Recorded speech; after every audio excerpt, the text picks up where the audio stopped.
هو في بشرة جميلة للمواطنين المصريين اللي بيعانوا من أزمات مالية عشان يدفعوا فلوس ان هو يتفرج على مباريات في افريقيا، سواء لمنتخبنا او حتى لمباريات اخرى هتبقى قويه جدا. هقول لكم دلوقتي بعض المباريات اللي انا برشحها لكم للمشاهده يعني.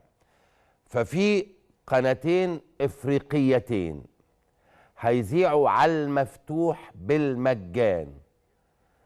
RTS السنغاليه، ودي ترددها هنكتبه على الشاشه دلوقتي 11 22 1 افقي. دي اسمها ايه؟ RTS السنغاليه. وبعدين في قناه تانية اسمها ORTM، دي قناه من مالي ترددها 12 7 2 8 افقي. وهكتب لكم دلوقتي على الشاشه، اكتبوا لنا الاثنين دول على القمر الصناعي اللي هو اسمه ايه بقى؟